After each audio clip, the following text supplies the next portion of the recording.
Alright, so my research questions were, what can teachers do to make their classrooms more effective for the learning of students?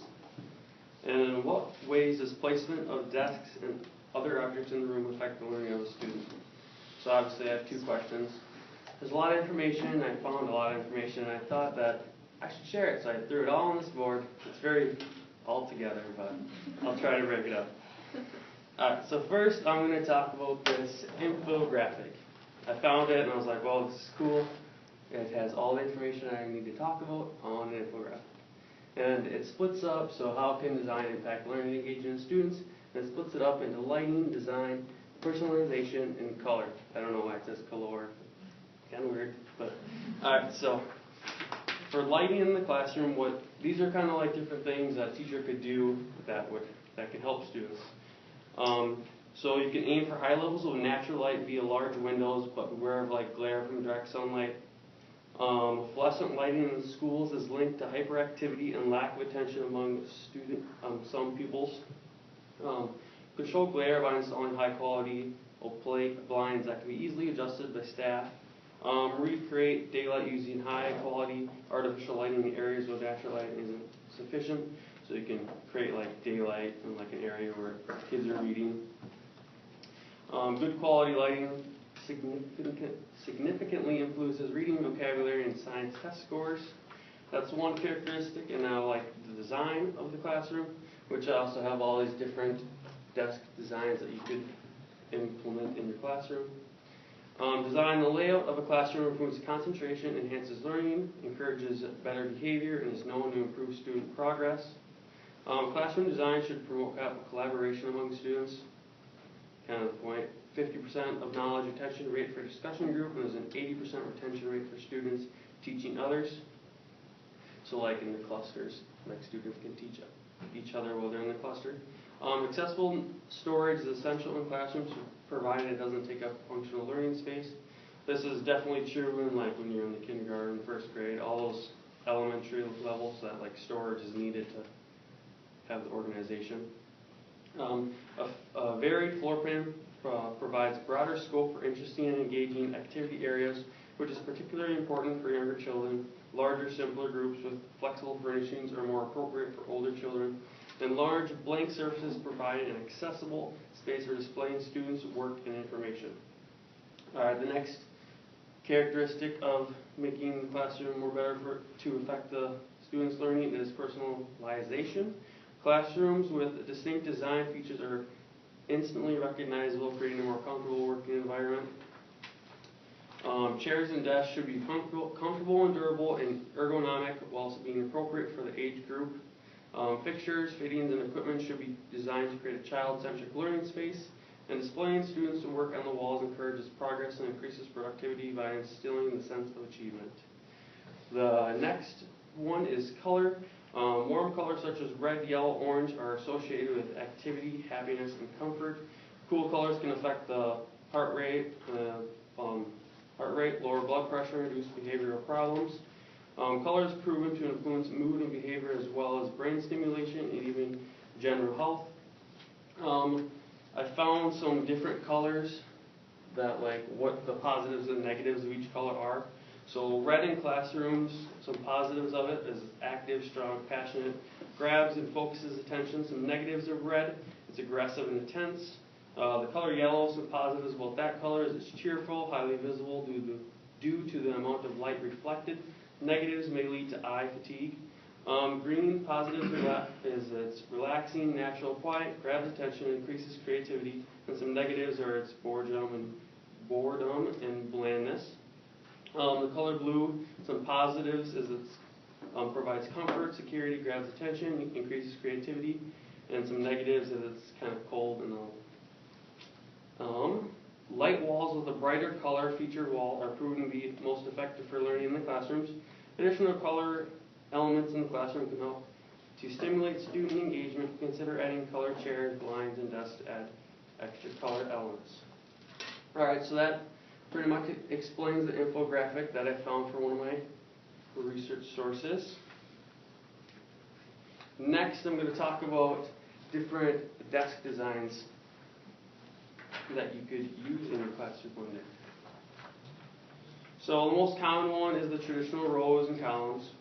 The rows configuration is the most common classroom arrangement, like I said. And this type of setup complements class structures that revolve around teacher-based instruction and presentations. Students are more focused on coursework and independent assignments. They're also less likely and are able to cheat with this layout.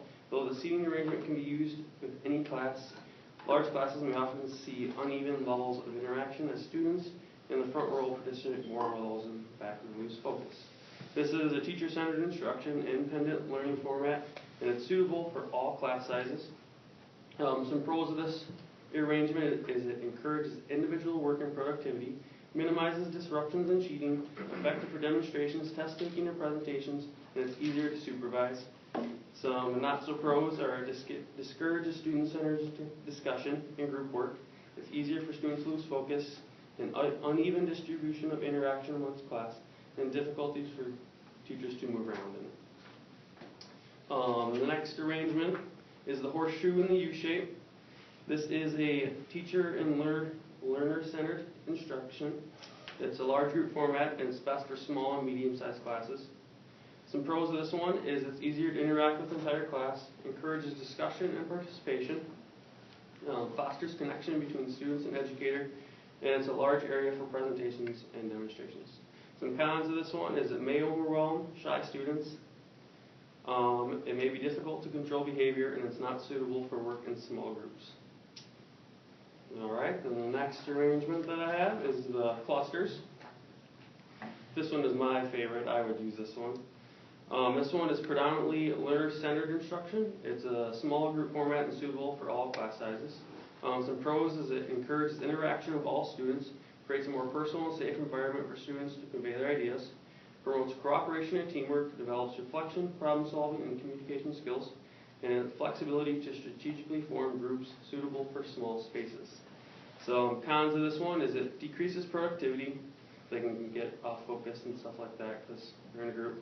Increased noise level, distractions, off-task behavior, less individual accountability, and harder to assess students' abilities and levels of understanding. Alright, and then we have three more. These ones are not as popular as the first three that I talked about. The other one is the runway. This one is best used for all classes. This setup puts the emphasis on the educator. The teacher uses the runway between the two rows of facing desks to conduct the lessons, and this layout is great for discussions and lecture-based classes. The next arrangement is the stadium style. This is a variation of the classic row configuration and runway. Desks are grouped in clusters, but all facing the same direction. Like runway, this layout is best suited to teacher-centric classes. And then the last arrangement is the combination. This configuration is great for classes with students of varying learning levels, methods of learning, and behavioral issues. Mix and match any configuration to best fit your needs and your students' abilities. And those are the 6 arrangements that I talked about. So that's that. And then I have one more article with some information that could help you, how it can affect the learning of the students. So this one I'm talking about is light. Students who are exposed to more daylight in the classroom score 26% higher on math and reading tests than those with less exposure to light. Keeping windows clear of displays and furniture to let a natural light in to allow the students to enjoy the view that is available from the classroom. Keeping blinds open unless needed to reduce glare as well. Let the natural light make its way into the classroom. The use of electric light to supplement natural light can really help people out and make the light environment enjoyable and be able to create an efficient environment for the students. And the use of lamps in smaller areas of the rooms like reading areas or relaxing cooling areas help to create a warm atmosphere. And then the next little part is color. Color in the classroom environment should maximize information retention and stimulate participation. And the key to creating an environment conducive to learning in a classroom is to not overstimulate learners. Overstimulation is often caused by large amounts of bright colors, especially reds and oranges. Calmness, relaxation, happiness, and comfort are feelings elicited by colors such as green and blue, and furniture can add a splash of color to a rather dull classroom. Purposeful use of color in the classroom and schools can decrease eye fatigue and increase students' productivity. So, all this information that I gave you gives you some different pointers that can help make your classroom one day be more effective for the learning of students. And yeah. Any questions for me? Yeah, it's a lot of information.